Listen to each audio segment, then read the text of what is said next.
Hey guys, so Lord here, back in with another action figure review. Today I'll be taking a look at the DC Multiverse Batman and Robin Mr. Freeze collect-a-build figure wave. Uma Thurman as Poison Ivy, and you know what? For the hell of it, I'll do my Roy Orbison impression again. For those of you wondering where that comes from, the song Pretty Woman. Van Halen also did a cover of it. I think David Lee Roth fits that that little bit I just did a lot better than Roy Orbison. He was a gentleman.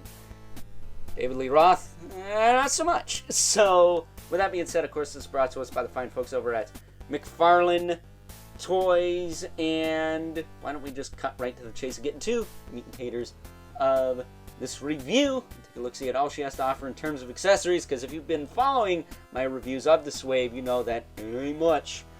And it continues here, because her only accessory is the collectible trading card with her big old mug on it. Big old Uma Thurman face. That said, there's a character referenced in this bio that we don't have a figure of yet that I want really, really bad. And it's the Bane from this movie. I don't know if there's a likeness problem because he does wear a mask. It's not like they gotta make the dude's face. I mean, they gotta make his arms, big, hairy-ass arms, but I want Bane. We gotta get Bane. The mega figures we got will not do. I want a movie-accurate Batman and Robin Bane figure from this company. When is it gonna happen? Come on! Let's take a closer look at her. She does come with the hockey puck display stand where you see with all McFarlane Toys releases. And, again, for not having the digital face printing tech, looks like a mini Uma Thurman. And I didn't know she was showing this much skin. She's got like nothing on her upper arms. I lift her hair up, she's literally wearing like a tank top made of leaves. Leaves! But yeah, man.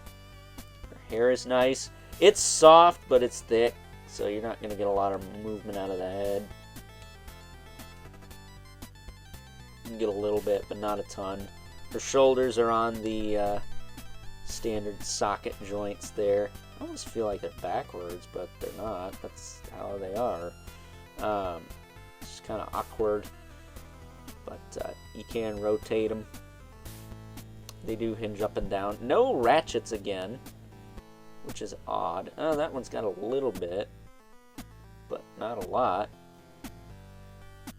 And then she, of course, has that rotating cap thing. The arms backwards, maybe? Supposed to be like this, maybe? And then you swap the hands? I don't know. Either way. Shoulders just feel awkward to me, but maybe that's because they're anatomically correct shoulders. I don't know. I'm used to Marvel Legends, where the anatomy is questionable at best. But she does have a bicep twist. So it works just fine. Nice and loose, too. It's not super tight. Double elbow, same thing. Very, very thin, too, but very clean for the most part. Wrist is on the ball hinge. She's got a blasted grip hand, but nothing to grip. I guess I could give her the rose from the Rose, but she should have just come with one. Or just had two open hands instead, because she does have an open hand on this hand. It looks like she's got a ring on it or something. Because she liked it, she put a ring on it, but she didn't dance to that stupid Beyonce song because that shit wasn't out at this time. That said, she does have good crunch forward and back. Good rotation, tilt. Very, very good. You could put her in the Claiborne Moore sexy lady pose. If you don't know what I'm talking about, look up Claiborne Moore action figures. They're all doing the kind of leg out to the side, torso cocked like this pose. You know, the pretty women pose. As far as the legs go, though, she can kick out, back down, forward and back. She's got a tiny bit of thigh swivel.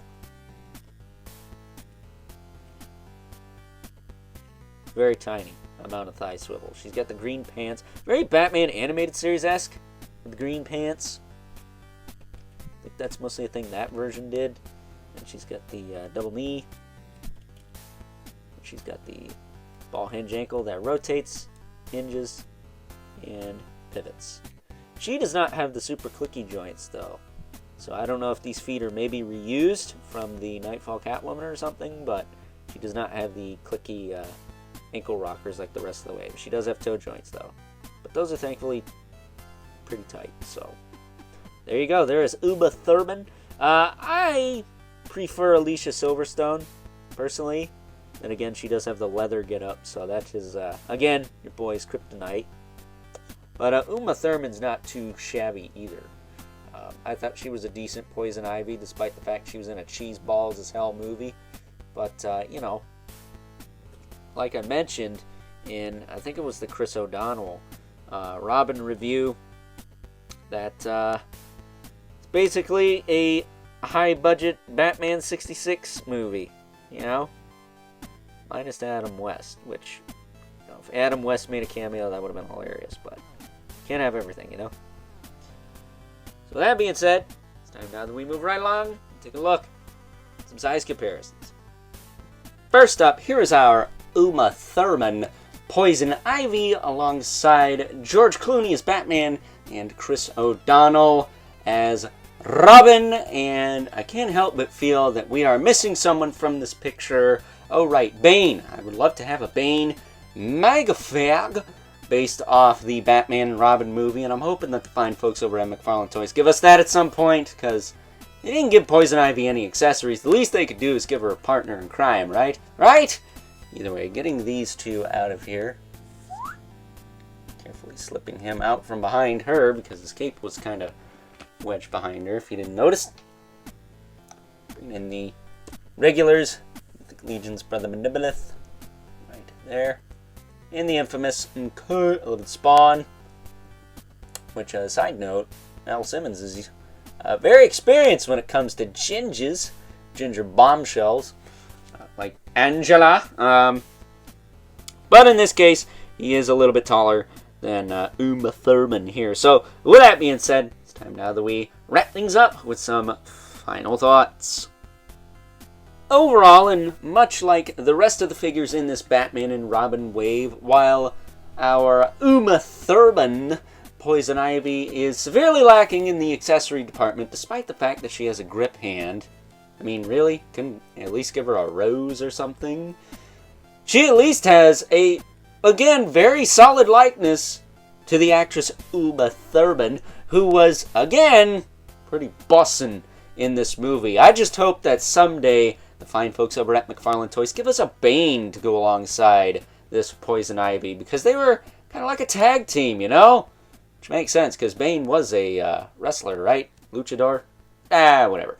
So with that being said, hope you guys enjoyed this review. Until next time, catch you guys later.